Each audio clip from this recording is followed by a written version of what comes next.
Nuria, muchas gracias por estar aquí esta tarde, por aceptar la invitación de tener esta entrevista sobre un tema que para mí creo que es fundamental a la hora de trabajar también en terapia. Te conozco hace poquito tiempo realmente. Sé que eres psicóloga, licenciada en psicología, eres doctora, especialista en temas Ujú. de sueño, has escrito un libro, Por fin duermo.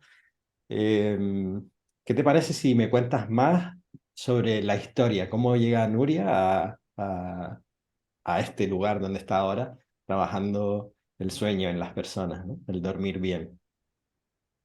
Vale, pues bueno, en principio muchas gracias por haberme invitado. Y yo creo que el tema del sueño me viene desde pequeñita ya, ¿eh? Porque ya en mi familia, después con los años he podido darle un nombre a eso, ¿no? Diagnosticar todos esos trastornos que pasaban en mi casa, pero curiosamente los 5 miembros de la familia sufríamos de alteración del sueño, ¿no? Mi padre era un gran roncador y hacía apneas del sueño y eso lo sufrimos todos. Mi madre, pobre, la primera, que también pues era una empresaria, llevaba negocio familiar, antes también con el cuidado de los niños, pues bueno, la verdad es que tenía mucho peso y pasaba unas noches pues malillas, ¿eh? Dando vueltas por casa, encima mi padre no ayudaba. Luego tenía una hermana mayor que cuando llegamos a la adolescencia, pues teníamos cronotipos muy distintos. Yo era de las que a primera hora de la mañana me despertaba pronto, era muy madrugadora, pero después por la noche tenía un sueño a las 10 de la noche horroroso que me caía. Y ella era al revés. Ella era de las que nunca le venía el sueño, entonces dormíamos juntas en la misma habitación, dos camitas separadas. Y claro, ya a esa hora me ponía a hablar, a explicar cosas y yo es que ya ni le contestaba porque pensaba, ¿cómo puede ser con el sueño que yo tengo, ¿no? Y ella lo que sufría era un retraso de fase que es muy prevalente en jóvenes. Y luego más tarde nació mi hermano pequeño, nos llevamos 12 años, imagínate, ¿no? Nuestro juguete. Y ahí, pues bueno, ahí vi la alteración del sueño de los niños pequeños, que no podía dormir, que teníamos que estar en brazos, que se iba despertando cada 2 por 3. Bueno, la verdad es que también pues, tuvimos unos meses malillos, bueno, meses o años, también con mi hermano. Y yo supongo que eso me quedó. Y cuando acabé la carrera, yo también sufrí de insomnio, ¿eh? Cuando estuve estudiando las oposiciones, yo me saqué una oposición a funcionaria y aquello fue duro para mí, porque, ostras, trabajar por la mañana, salir, luego ponerte a estudiar, y esa temporada la pasé mal, ¿eh? Pasé mucho insomnio. Y cuando, bueno, acabé ya la oposición y empecé a trabajar, dije, a ver, me tengo que especializar en algo, ¿qué hago, no? Y mira, como mi padre, ¿no? Por el tema del ronquido, empecé a investigar el tema del sueño y tal, y eso me encantó. Ahí ya me atrapó y desde eso, pues bueno, ya hace más de 20 años que Wow. me dedico al mundo del sueño. Y bueno, es un mundo apasionante, ¿no? Porque como te digo, dormimos mal, pero dormimos mal por muchas causas diversas, ¿no? Por distintas causas. Y lo bonito, pues, es saber y descubrir por qué cada persona está durmiendo mal. Y una vez lo hemos descubierto, pues es mucho más fácil poder ayudar a las personas, ¿no? Porque sabes exactamente por qué está durmiendo mal y cómo puede mejorar esa parte de su sueño. Y la verdad es que, bueno, ahora ya hago charlas, ¿no? He escrito un libro, la verdad es que muy contenta, tercera edición en un año. Estoy muy contenta y sobre todo por los mensajes que me llegan, ¿no? De gente agradeciéndome de que habiendo leído un libro, pues están mejorando su sueño. Y eso ya es poder llegar a tantísima gente, pues que al final, pues ya es un agradecimiento, ya una ilusión ya personal, ¿no? Que te lleguen estos mensajes. Mm. ¿Qué es el sueño? ¿Por qué es tan importante? ¿Qué función tiene el sueño en un ser humano? ¿Y por qué no le hemos prestado tanta atención hasta que genera un problema en nosotros, ¿no? Claro, hasta que no hemos ido descubriendo un poquito más, porque esta ciencia del sueño es muy nueva. Llevamos relativamente poco tiempo, casi no llega ni a los 60, 70 años que estamos estudiando el sueño. Y antes pues se sabía pocas cosas. Y claro, lo que se veía era pues que era un tiempo perdido, un tiempo muerto, ¿no? Y era como Y esa sensación se ha tenido hasta ahora, hasta hace bien poco, que el dormir era una cosa de perezosos, era pues perder el tiempo, era de vagos, ¿no? Y se le daba mucho este aspecto más peyorativo. Incluso las personas importantes, los grandes empresarios, ¿no? No tenían tiempo que perder durmiendo porque tenían mucho trabajo. Claro, a medida que se ha ido estudiando y se ha ido descubriendo realmente qué ocurre, ¿no? En esas 7, 8 horas que pasamos durmiendo, pues es cuando realmente se le ha visto por qué la biología, que es tan importante, la evolución, ¿no? Pues nos ha hecho perder tanto tiempo, entre comillas. Nosotros si llegamos a vivir 90 años, 30 de esos 90 nos los habremos pasado durmiendo. Mm. Si realmente no tuviera una función muy importante, sería, es que dices, la evolución aquí ha fallado en nosotros, ¿no? Pues imagínate si es importante que nos hace pasar tanto tiempo. Y yo siempre cuando me preguntan por qué es importante, yo les digo, pasamos 30 años durmiendo precisamente para poder vivir los otros 60, poder vivir y además con calidad de vida, con salud, con bienestar, ¿no? Es como queremos llegar todos a vivir esos 90 años, pero además queremos llegar a vivirlos bien, ¿no? Con salud y con un envejecimiento saludable. Y precisamente eso nos ayuda al sueño, porque cuando no dormimos bien, pues todo nuestro sistema físico, todo lo que se repara durante la noche, nuestros huesos, músculos, sistemas, las células, los órganos, todo eso se repara en ese momento en que paramos por la noche.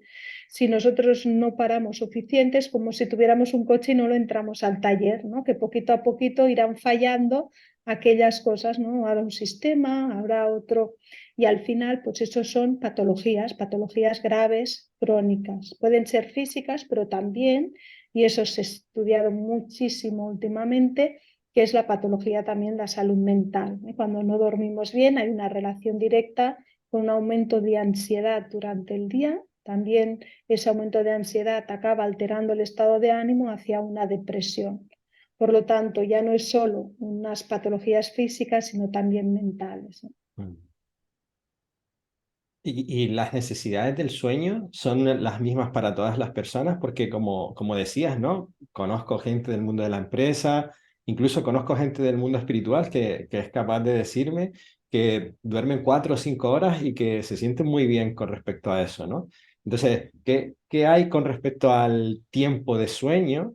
Y si es una medida para todos o no, no es tan genérico, no se puede aplicar tan genérico eso.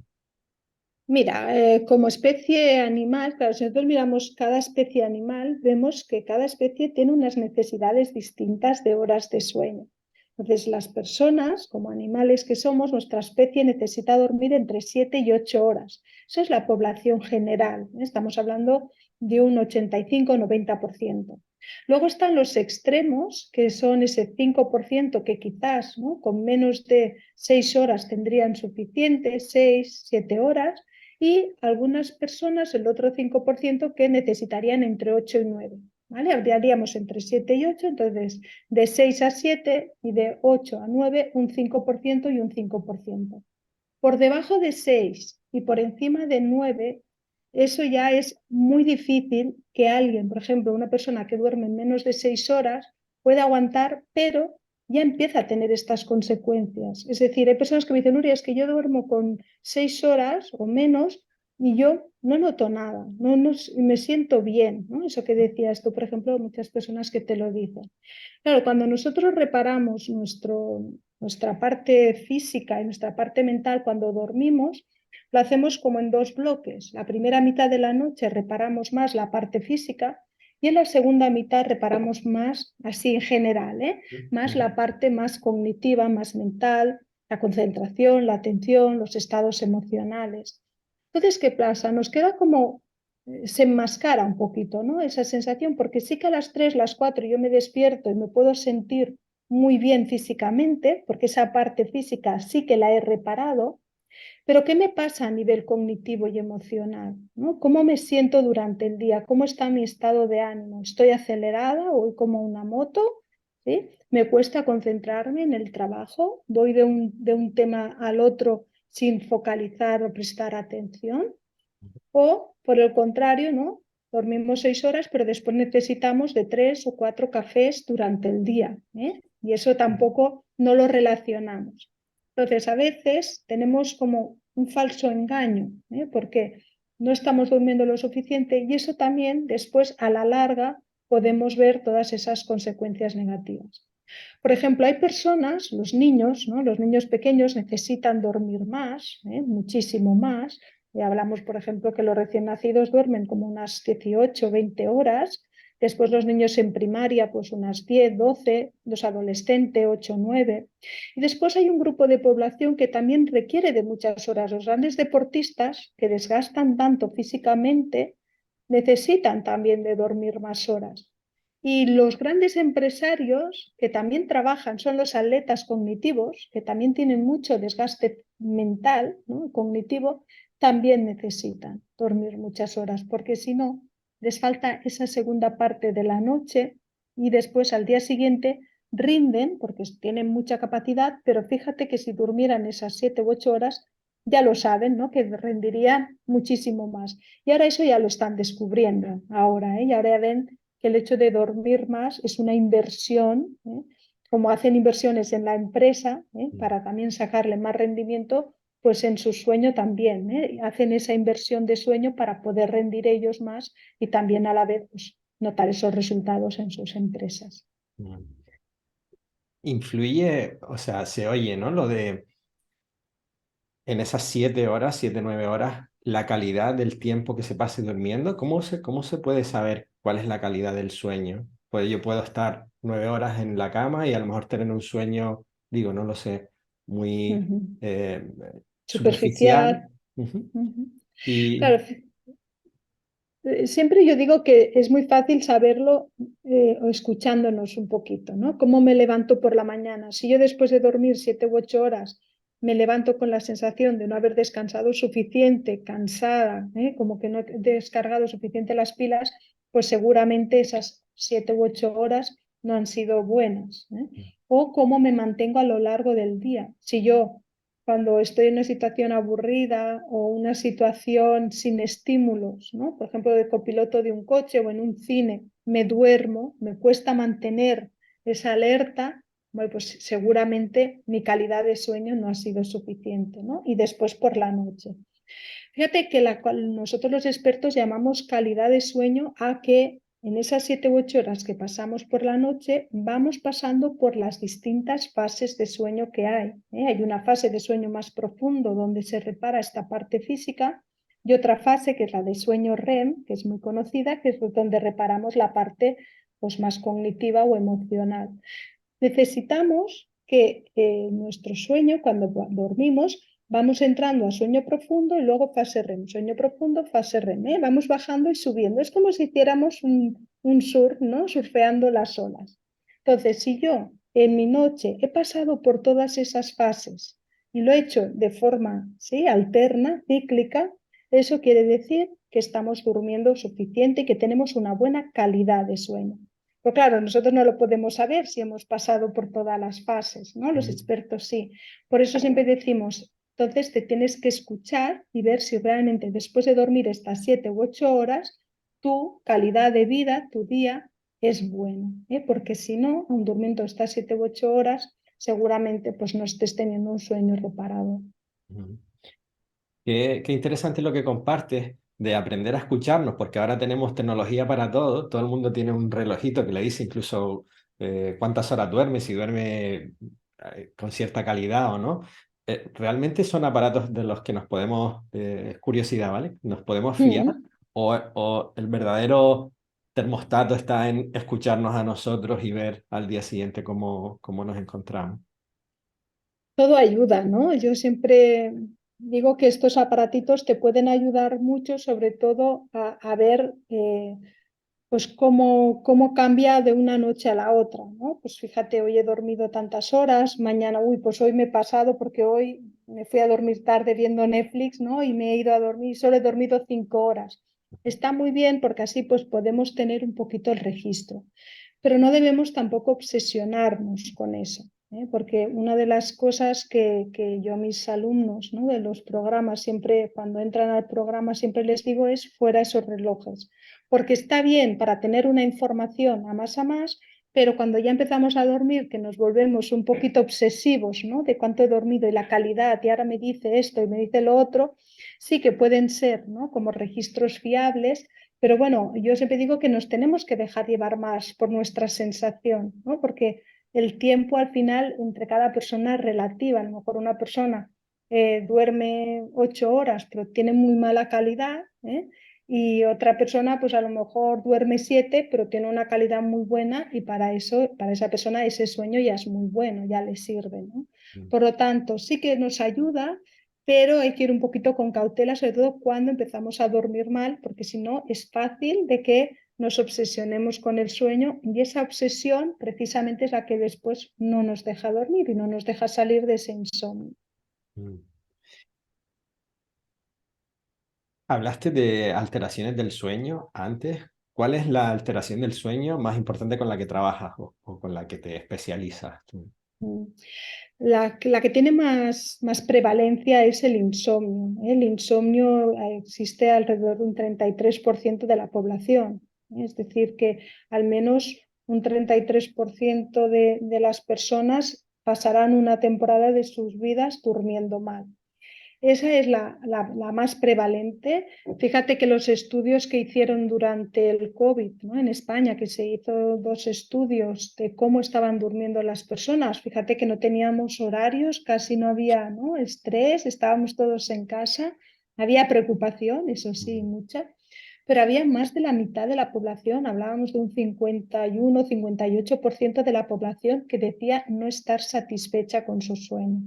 Y eso no es una alteración del sueño, pero eso ya nos dice que el dormir mal ya es una pandemia y la OMS ya lo ha catalogado así como una Mm. pandemia mundial.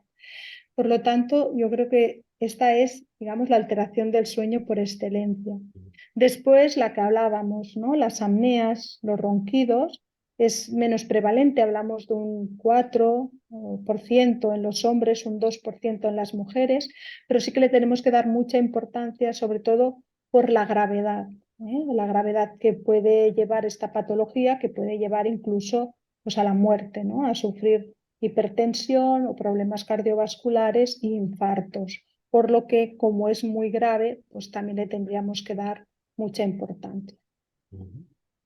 Sí, el tema de las apneas es algo que he vivido como cercano, ¿no? De conocidos y hay como duermen, necesitan prestar mucha atención, duermen con un aparato, puede ser, para... Sí, duermen con un CPAP, la mayoría de ellos, dependiendo de la gravedad, del número de apneas, un dispositivo que lo que hace es enviarles un aire, ¿no? del ambiente, como un compresor de aire, porque lo que les ocurre es que hay como un ronquido, pero que para, ¿no? Se les cierra el cuello, dejan de respirar y hacen paradas respiratorias durante la noche, con lo que se quedan sin oxígeno, el corazón, ¿no? pues también late poco a poco porque han dejado de respirar.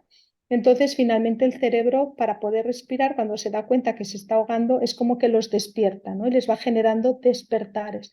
De ahí hay un fraccionamiento del sueño.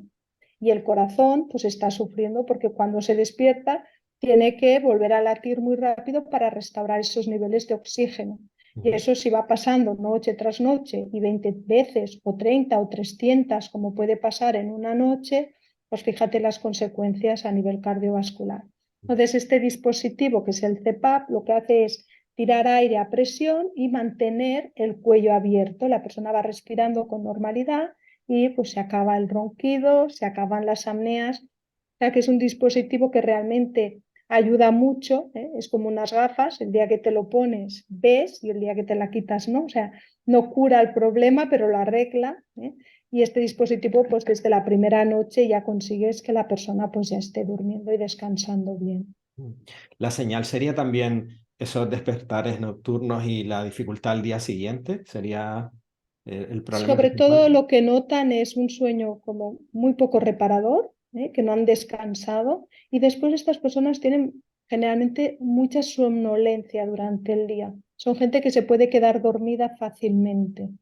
Así como los insomnes no, Los insomnes pueden estar durmiendo poquísimo, pero después es que tampoco ni podrían hacer siesta, ni están muy cansados, pero no son capaces de generar sueño. Ya. ¿Vale? Sería un poquito la diferencia. En cambio, los que sufren de apnea, sí, son personas que los ves que van un poquito como incluso a relentín, ¿no? Que dices, madre mía, es que y cafés y lo que convenga porque van cansados, se duermen, porque claro, tienen un sueño muy fraccionado. Y ellos creen que duermen bastantes horas, 7, 8, incluso 9 horas, pero claro, en ese caso sí que hablamos de que no es un sueño de calidad porque se va fraccionando y no llegan a esa fase profunda de sueño. Mm. Ujú. ¿Qué es lo que afecta entonces en el sueño? ¿Qué nos afecta a nosotros para que el sueño no se dé, para que no se inicie ese proceso y se mantenga durante toda la noche? Ahí, para que el sueño aparezca, hay como un pequeño reloj, ¿sí? Que lo tenemos en la parte más interna del cerebro, que es en el núcleo supraquiasmático del hipotálamo, y ese reloj es el que llamamos el reloj central, es lo que llamamos ritmo circadiano. Ese reloj dirige muchos ritmos de nuestro cuerpo. El más importante y el principal de las 24 horas es el vigilia-sueño. Ujú, Ese reloj, digamos, que es el que nos dice a qué hora nos debemos dormir y a qué hora nos debemos despertar. Ese reloj se pone en hora gracias a la luz del sol, la luz natural, que mientras hay luz, pues el cerebro entiende que es de día y que no hay que dormir.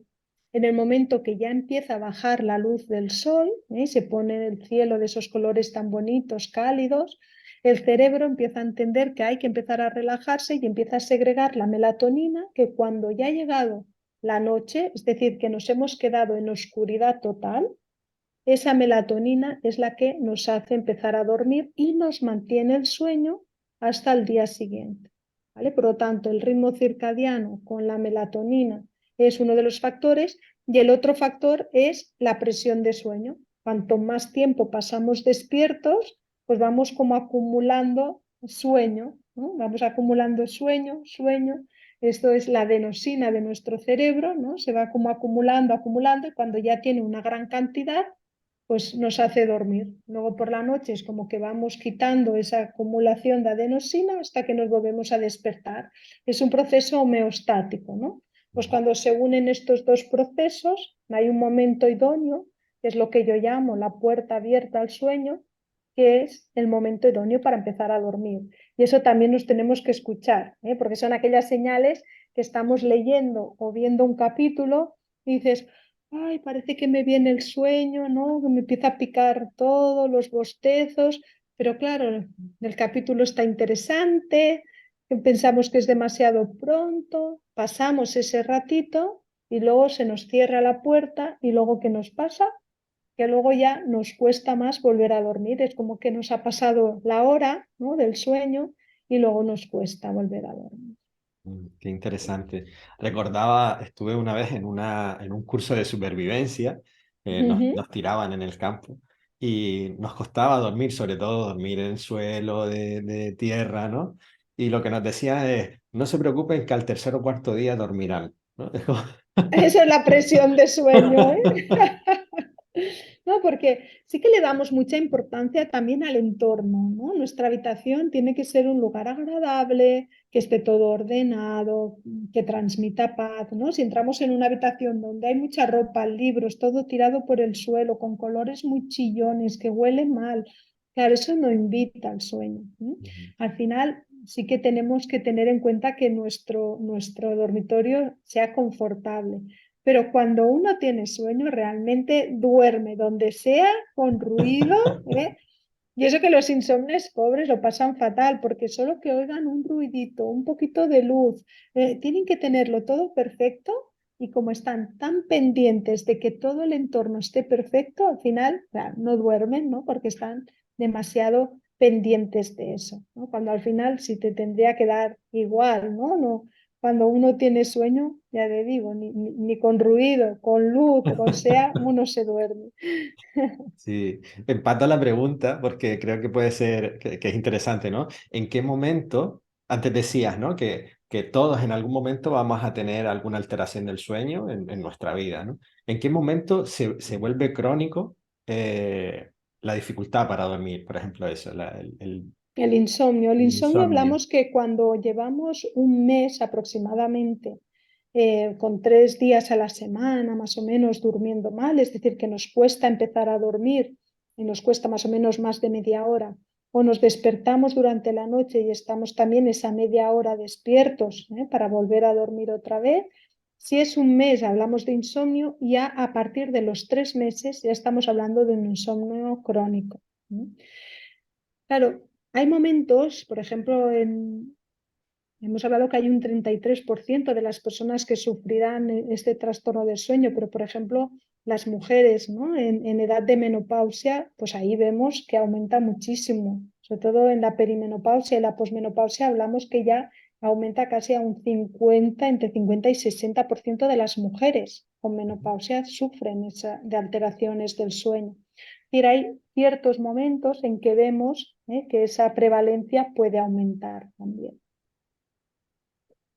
¿Qué influye en que quede crónico, que quede cronificado? Antes decías algo interesante y es como, ahí parece que hay como un aspecto de activación cognitiva, de necesidad de control de las personas que quedan enganchadas ahí y A no ese bajan esa ciclo. activación para... ¿Qué les pasa a las personas? Claro, fíjate, hay como una forma de ser, diríamos, como unos rasgos de personalidad que tienen como más prevalencia a sufrir insomnio. Yo siempre digo, las personas que tienen una espalda ancha, ¿no? Que todo se lo tiran a la espalda, esas personas es más fácil que duerman bien. Mujeres, que llegan a la consulta y me dicen, es que mira que tenemos el mismo problema con el niño o con la niña y discutimos y tal. Pues que llegamos a la cama y mi marido duerme y yo me quedo despierta dándole vueltas y tal. Claro, ¿no le preocupa? Sí, claro, le preocupa tanto o más, pero tiene una capacidad de desconectar de eso, ¿no? Y pensar al día siguiente ya volveremos a retomar eso, porque ahora no es el momento. Saben gestionar mejor también las emociones. Hay algunas personas que por ese rasgo de personalidad son personas que acaban anticipando un poquito la ansiedad, ¿sí? Son personas que acaban pensando en cosas que pueden venir negativas, ¿no? Y las anticipan y las sufren antes de que vengan. O personas que son muy rumiadoras, que les dan muchas vueltas a las cosas, ¿no? No se acaban de decidir. Personas que son muy perfeccionistas, que no toman una decisión, no vaya a ser que nos equivoquemos, ¿no? Muy controladoras, muy autoexigentes. Claro, si somos así, pues ya tenemos un poquito más de tendencia a que si una noche no la tengo muy buena, al día siguiente ya esté. ¿Por qué no he tenido una noche buena? ¿No? Y ahora, ¿cómo esto me va a afectar en mi día? ¿Y si yo hubiera dormido? Y claro, y entramos como en un bucle del sueño. Y yo siempre que digo que el sueño no se puede buscar. Cuanto más buscas el sueño, pues menos lo encuentras. Claro, como acabamos obsesionándonos un poquito con el sueño, estamos tan pendientes de a ver si me duermo, a ver si me duermo, ¿qué pasa? Pues que no nos dormimos, porque precisamente para dormir necesitamos todo lo contrario, desconectar la mente, no pensar en el sueño. Y eso, una vez que has empezado a dormir mal, cuesta mucho. Porque una persona que haya pasado noches en blanco, que yo digo noches en negro, porque son noches muy negras, son noches en las que nos vienen pensamientos muy negativos a la mente, se pasa realmente mal y muchas veces solo por el hecho de dormir mal una noche ya se genera como una fobia a que esto no me vuelva a pasar, ¿no? Y entra como un miedo a no querer dormir mal, que rápidamente eso entra en ese bucle del insomnio que decíamos.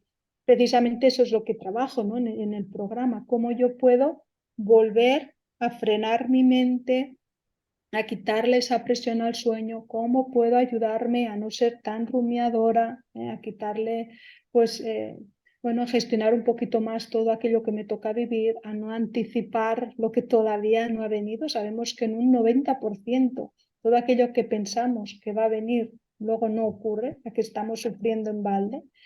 Pero claro, ellos dicen, sí, sí, sí, racionalizar, ya lo sé racionalizar, ¿no? Pero luego me falta la otra parte más emocional. Pues bueno, todo eso es lo que trabajamos, aparte de los hábitos, ¿no? Los cambios de hábitos, también toda esta parte más cognitiva. Cuéntame un poquito más de, sé que tienes un programa donde trabajas específicamente con, específicamente del insomnio, ¿no? Sí, O trabajas sí, otras sí. alteraciones del insomnio. No. Únicamente son personas que sufren insomnio, ¿eh? Y que sufren insomnio sobre todo por esa preocupación excesiva, esa rumiación y también personas que a lo mejor una vez ya han empezado a dormir mal, han alterado también muchos hábitos de sueño, ¿vale? Y eso les está haciendo mantener esos despertares por las noches o ese sueño pues no reparado. Entonces trabajamos todas aquellas áreas que están influenciando en el dormir, ¿vale? Analizamos primero cómo están durmiendo, después empezamos a trabajar la noche, porque es muy importante sobre todo empezar disminuyendo esos despertares, que es lo que genera más miedo, más preocupación. Empezamos con las noches, después trabajamos los hábitos diurnos, trabajamos también el ritmo circadiano, cómo ayudamos a nuestro reloj interno a ponerse en hora otra vez.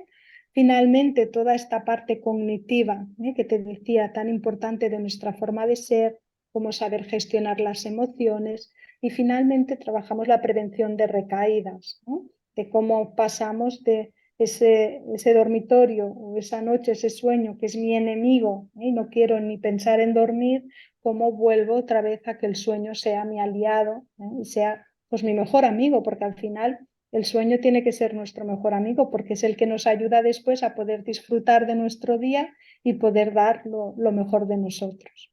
Mm. ¿Trabajas con gente que esté utilizando fármacos para dormir? Sí. Cómo se relacionaría eso? Por ejemplo, ¿en qué momento una persona necesitaría un fármaco porque sí o sí necesita descansar?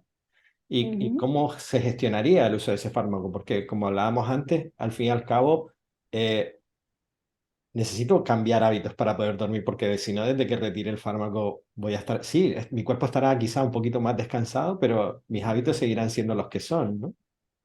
Claro, hay momentos en que si realmente nuestro insomnio está afectando ya nuestra vida, nuestro estado de ánimo y llegamos, ¿no?, a una situación ya un poquito grave y siempre y cuando un especialista lo ha diagnosticado, dar un fármaco en una primera opción, ¿no?, como una primera opción para frenar, digamos, ese mal dormir, puede ser correcto, pero siempre asociado a estos cambios de hábitos, a lo que llamamos la terapia cognitivo-conductual, que pueden ir de la mano y que deberían ir de la mano en estos casos, porque si no acabamos dependiendo siempre del fármaco.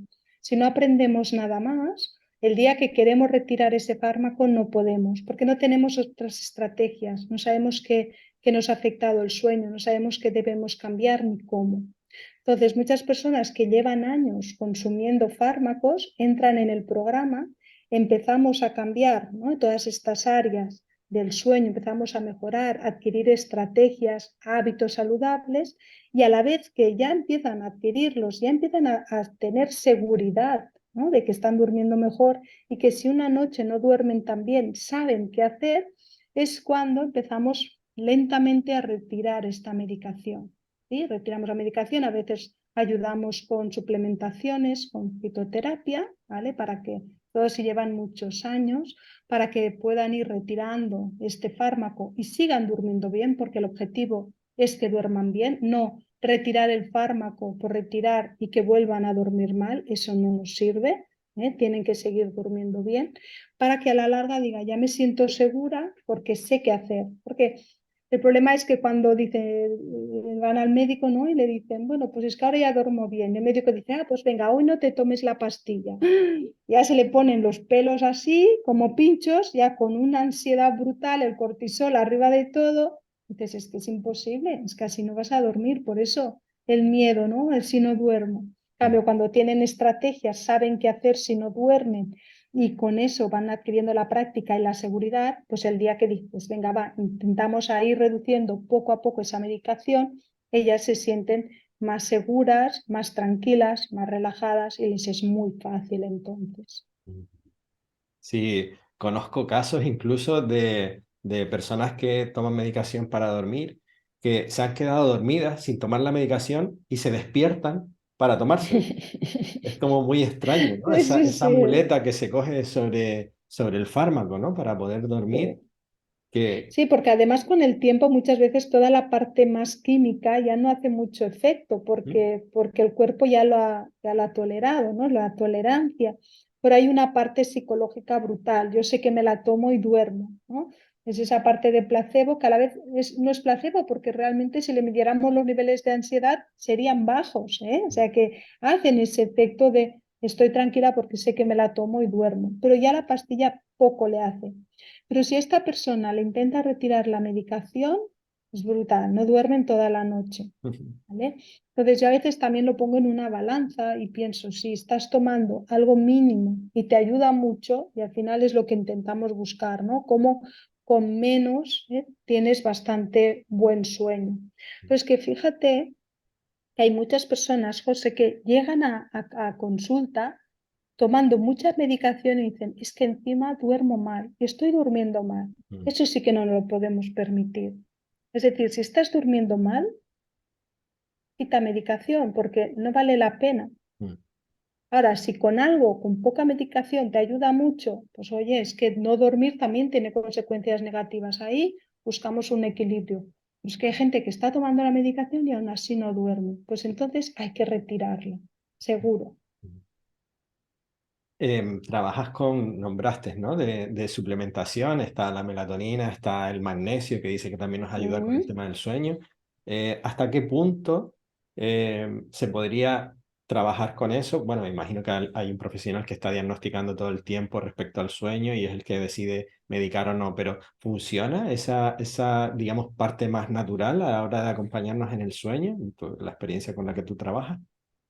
Tenemos un médico en el equipo, ¿vale? Que es el que también ayuda a todas estas personas a ir haciendo la retirada de medicación con la introducción de todas estas suplementaciones.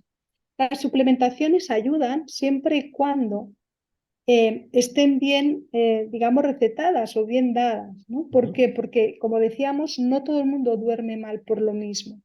¿Sí? Por ejemplo, si tú duermes mal porque sufres mucha ansiedad, pues a lo mejor una melatonina que te ayuda a regular el reloj no te sirve, porque lo tuyo es la ansiedad, pues a lo mejor una tila, una manzanilla, una valeriana te ayudará mejor. ujú, En cambio, una persona que tiene un retraso de fase o un avance de fase y le queremos ese reloj interno y queremos ayudarle, pues a lo mejor ahí la melatonina le va a ayudar mucho. ujú, ¿Sí? O una persona que a lo mejor por su trabajo viaja mucho, tiene que ir cambiando horarios o trabaja a turnos rotatorios. Esas personas, bien pautada esa melatonina, le puede ayudar mucho. ujú, Pero claro, son personas que a veces me dicen, Uy, es que yo he probado la melatonina y no me ayuda. Claro, si es que tú a lo mejor tienes una ansiedad brutal, la melatonina no es un ansiolítico. mm, Claro, entonces no es que no funcionen, sino es que hay que mirar en qué personas pueden estar funcionando por su tipo de insomnio, ¿no? Por la causa de ese mal dormir. Y por eso es tan importante y por eso en el primer módulo siempre analizamos la causa, porque así nos es mucho más fácil ir después a ese tratamiento más específico a su causa. Por eso es también muy personalizado. mm. Antes comentabas, por ejemplo, el tema de tener una buena habitación que influye en nuestro sueño, aunque como decías también, si tenemos sueño, terminaremos durmiendo.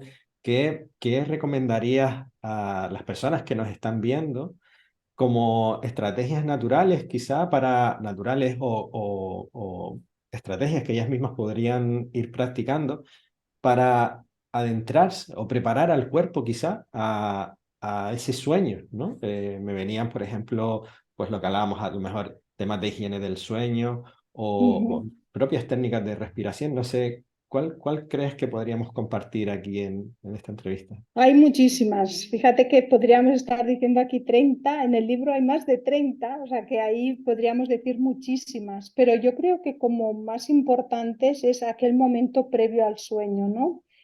Todo lo que nosotros hagamos en nuestro día va a influenciar en nuestra noche desde el momento que abrimos los ojos. Si ya abrimos los ojos y vamos como a una moto a trabajar, eso ya está influenciando en nuestro sueño, pero sobre todo aquello que hagamos en los momentos previos, ¿no? Por eso siempre decimos 2 horas antes dejar los dispositivos móviles, porque esa luz azul no deja sincronizar y sintetizar la melatonina.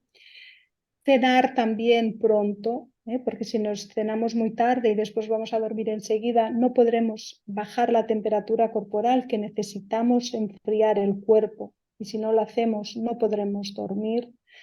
También llegar, ¿no?, por la noche con esa desconexión mental y todo aquello que nos ayude a una desconexión física, cognitiva, pues ejercicios de relajación muscular, ejercicios de parada de pensamiento, respiración consciente, todo aquello que nos ayude a relajarnos, y a preparar el sueño nos puede ayudar. Y sobre todo a mí me gusta mucho hablar de la rutina del agradecimiento, ¿no? No es lo mismo irme a dormir pensando todo lo que no he hecho hoy y todo lo que me queda por hacer y lo mal que he hecho no sé qué y lo mal que me siento, con irme a dormir y lo último del día sea un gracias por, ¿no? Cómo nos cambia toda esa sensación, esa emoción, que cuando damos gracias pues nos sentimos muy bien, también segregamos esas sustancias en nuestro cerebro que nos ayudan a relajarnos y por lo tanto a tener un mejor sueño. Nuria, ¿cuándo una persona tendría que buscar a un profesional? O en este caso, por ejemplo, ¿en qué momento una persona sabría o podría estar necesitando contar con alguien? ¿Y cómo saber que, por ejemplo, podría contactar contigo o contratarte o trabajar contigo para Ujú. ese sueño? Es decir, ¿cuáles son las señales que tiene que ver en ella para decir, necesito buscar ayuda, sí o sí? Porque Vale. esto... Pues mira, a las personas que les cuesta mucho conciliar el sueño, que una vez van a la cama les cuesta empezar a dormir, es como que les cuesta desconectar. También aquellas personas que se pueden dormir rápido, pero que después se despiertan por la noche y les cuesta mucho volver a coger el sueño. O las personas que se duermen rápido, duermen seguido, pero se despiertan bastante antes de lo que deberían, a las 4, las 5 y ya no pueden dormir. Además, estas personas tienen que estar sintiendo que eso afecta en su día a día. Hay un cansancio físico, hay un cambios de humor, hay un malestar, hay una irritabilidad también muchas veces, sobre todo una falta de concentración, algunas pérdidas de memoria, la somnolencia, ese sueño, esa falta de alerta durante el día. Esos síntomas quizás le están diciendo que su sueño no es suficientemente reparador o que no es suficiente, que necesitaría dormir más. Como te decía, esto como mínimo tiene que darse unos 3 días, unas 3 noches a la semana y como mínimo pues que lleve 4 semanas, ¿vale? Que sería ya el motivo de decir, ostras, llevo más de un mes con un mal sueño, durmiendo mal, no descanso bien, esto al día siguiente pues me lleva a consecuencias negativas y no soy yo, ¿no? No puedo dar lo mejor de mí, no puedo estar al 100%. O personas también, como decíamos, que están durmiendo bien, pero lo están haciendo con fármacos y les gustaría por retirar ese fármaco, ¿no? Porque pues, llevan mucho tiempo tomándolo, saben que con el tiempo pues, ese fármaco acaba teniendo consecuencias también negativas, ¿no? Esos efectos, ¿no?, tan negativos. Pues bueno, hay muchas personas que entran al programa precisamente para poder retirar ese fármaco. Si quisieran contactar contigo, Nuria, ¿dónde podrían hacerlo? Pues me encontrarían por Instagram, @dra.nuriaroure, o en mi página web, nuriaroure.com, y en contactos, allí pueden contactarme y explicarme su caso y que me pregunten sin ningún compromiso si realmente su caso pues le puedo ayudar o no, y con total sinceridad pues les voy a contestar. Pues Nuria, no sé si te apetece compartir algo más para cerrar. Yo por mí encantado de compartir este ratito, agradecido también. Si te apetece compartir algo para la gente que nos vea y terminar. Pues sí, sí que me gustaría, pues sobre todo, lanzar ese mensaje de lo importante que es el sueño, ¿no?, para las personas, porque al final necesitamos dormir para poder estar despiertos, ¿no? Es algo tan sencillo y tan potente, ¿no? Porque el mundo, sí, ya llegando a un nivel como más general, ¿no? El mundo evoluciona solo con personas despiertas, personas que pueden dar lo mejor de ellas, ¿no? Y si uno no descansa bien, es muy difícil que pueda dar todo aquello a lo que ha venido a dar, ¿no?, este mundo. Wow, qué bonita frase. Necesitamos dormir para poder estar despiertos con todo lo que significa esa palabra. Claro. claro, despierto en todos los sentidos. Muchísimas gracias por este ratito, Nuri. Gracias a ti, de verdad. Chao. Placer.